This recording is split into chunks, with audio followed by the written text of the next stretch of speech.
welcome to my installation of the Scythe Big Shuriken 2 Revision B CPU cooler on my LG 1150 Mini-ITX computer. The reason I'm installing this aftermarket CPU cooler is because I've been noticing that my idle temperatures on my CPU are around 60 degrees Celsius, which isn't terrible, but also isn't the best. So I wanted to install an aftermarket cooler as opposed to the stock Intel one to see just what kind of temperatures I can get with it. I've already disassembled the casing of the computer itself because I was installing an extra exhaust fan already. So to get started with this installation, I have the aftermarket CPU cooler itself, which would be a necessity. I have a magnetic screwdriver to unscrew the motherboard and everything, all of the components that go along with that. Magnetic because of the small spaces in there in case I accidentally drop a screw. This is the best way to get it out. Also, going to have mounting hardware that is included with the aftermarket CPU cooler. It'll allow me to screw it in. Got the back plate, the mounting hardware, thermal grease wrench, everything included with that. So thank you, Scythe, for including everything I needed to go with that. And then also to clean off the thermal paste that's already on the CPU because of the stock Intel cooler. I have isopropyl alcohol I'm going to be using to clean that off. So I'm going to be disassembling the motherboard by taking out all of the connectors to different ports. And then I'm going to show you guys how to install the CPU cooler itself. Alright, so as I uninstall all of these components, I did want to make mention of the fact that I am wearing an anti-static wrist strap. I have it around my ankle to ground me just in case of some electrical shorts. But yeah, go ahead and watch as I take apart all of these ports and cables and everything.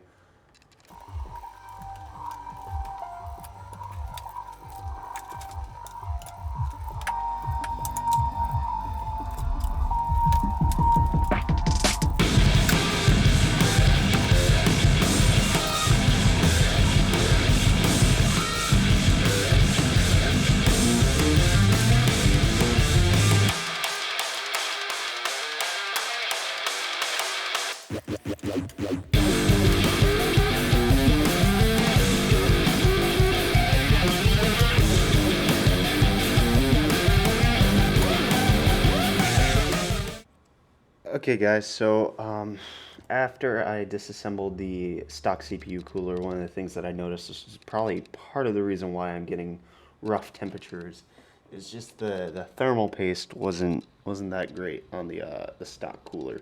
So yeah, just didn't hold up very well. So now we're going to assemble the CPU cooler itself, the Shuriken, and then we're going to install the back plate as well as clean off the remaining thermal paste on the CPU itself, and then install the CPU cooler overall. Okay, so for cleaning off the CPU cooler, I've got some alcohol on this cotton swab right here, and I'm just going to go ahead and gently kind of swipe it all off.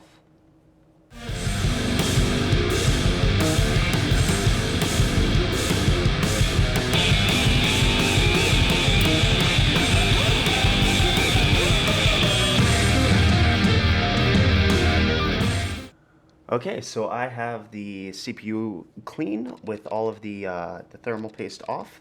The only thing you want to really make sure for is that there's no remaining debris from, the cotton swab or any other particles that might be on there. And then the reason you use alcohol is just because it evaporates pretty quickly, and it just allows it to dry up quite nicely. So I can see that I left a little bit residue on it, so I'm just going to go ahead and pull that off, and then we're going to work on getting the CPU cooler installed. Okay, so we have the CPU cooler right here.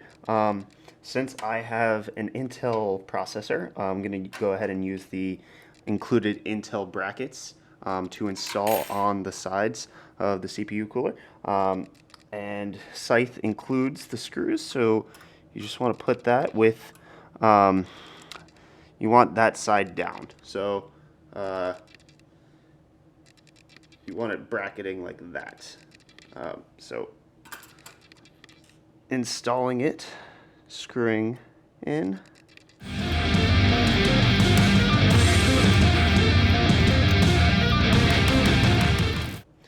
And obviously you want to include brackets on either side to screw in. And the screws that Scythe includes are pretty recognizable as far as which ones you want to put in.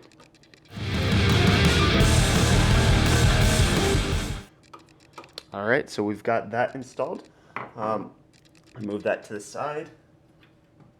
Alright, and now we have the motherboard. And the next step will be affixing the backplate to the underside of the motherboard, like so. And it lines up pretty nicely with whatever is already going on there. And the screws for the standoffs, this one right here, that Scythe includes, if camera will focus. Yeah, so they're the long ones that Scythe includes. So you just want to thread those through. I'm going to do this upside down. It's probably the easiest way, since my case doesn't allow me to access the back of the motherboard while the motherboard is still currently installed. Okay, so it's just 4 of these screws for the LGA 1150 socket. Gonna try and flip this over without getting any of the screws to drop out. And they all did. Perfect. Awesome. Not really. Okay. Take number 2. Gonna put this over here. Haha. Alright, so new plan. Gonna put the hardware in the backplate first. Put the backplate down. Well, that's unfortunate. There we go. Got that baby installed. Okay, so take number 2 includes taking the motherboard with the screws already in the backplate and lowering the motherboard onto the screws. So just going ahead and aligning the holes, and bam. Okay, so there we go. And then after that, it's a matter of taking the little rubber washers that Scythe includes and then threading those on to those screws.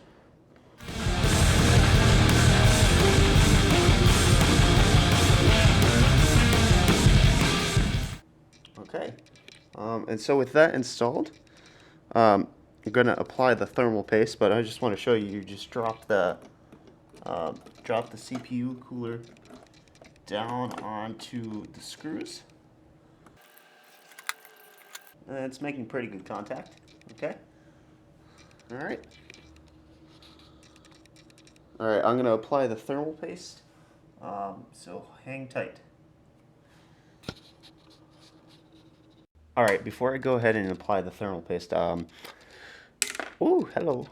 Scythe includes these little screws right there that go on these screws, right, y'all.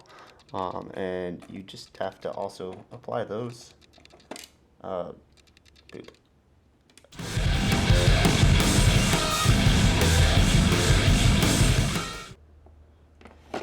And what that does is it really allows the back plate to get affixed to these screws, and then also you screw these little nuggets with the CPU cooler on top of that little nugget right there.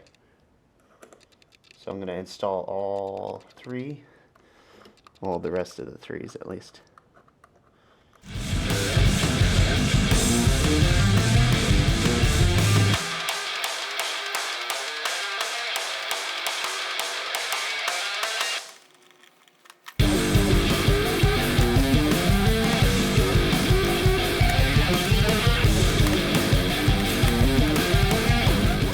Okay, before I go ahead and install the thermal grease, what I wanted to show you is Scythe includes these little nubby things right here that are supposed to go on the on the brackets right there.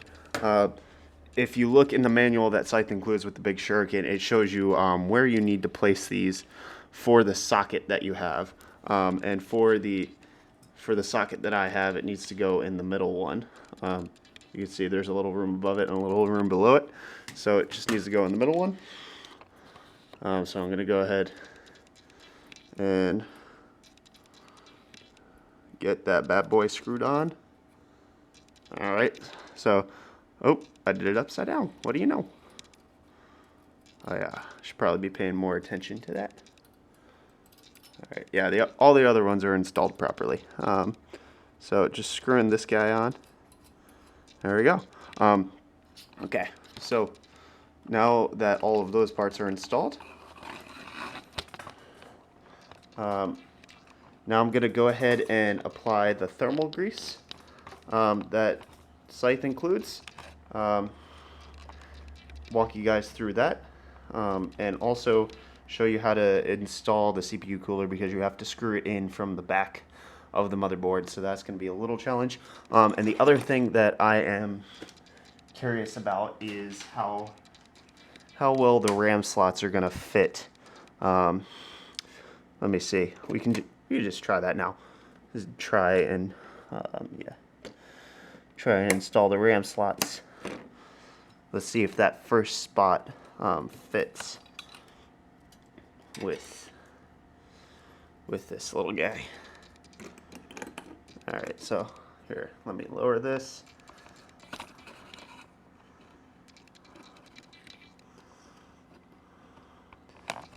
Alright, wow. That was a close fit. Here, let me lower it a bit more so you guys can see the distance. Yeah, so as you can see, this is normal sized RAM, and there's like half an inch to 3/4 of an inch of space between this normal RAM stick and the bottom of the cooler.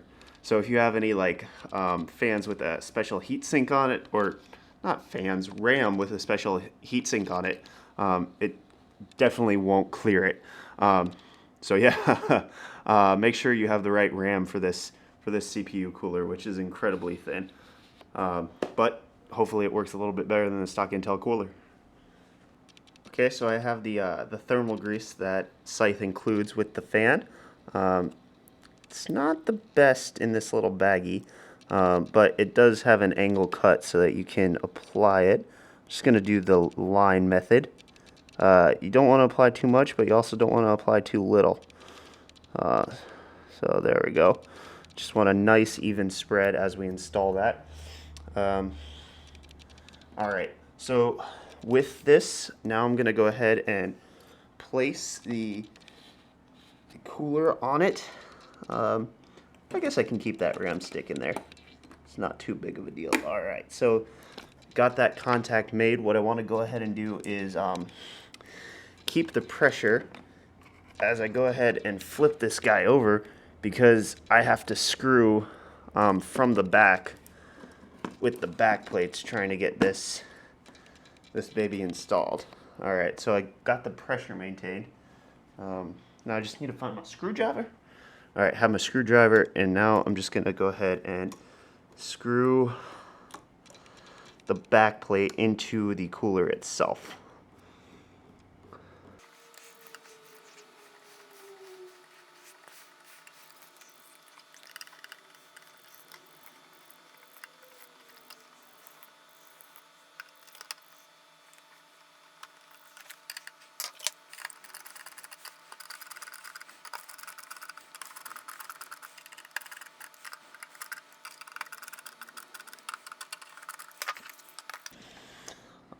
Alright, and there we have it. The Scythe Big Shuriken's installed.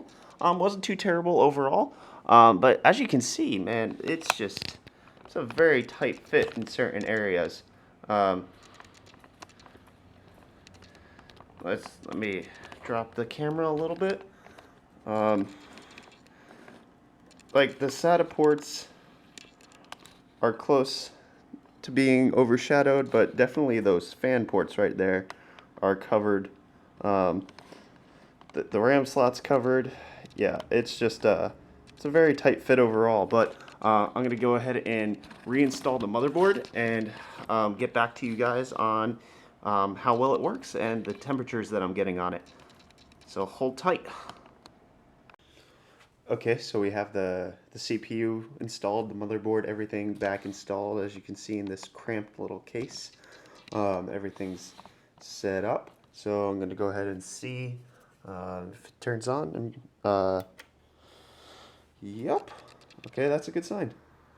Just going to let it run for a few seconds to see if there's anything that could be potentially wrong with it. Whether or not it'll shut down from thermal overload.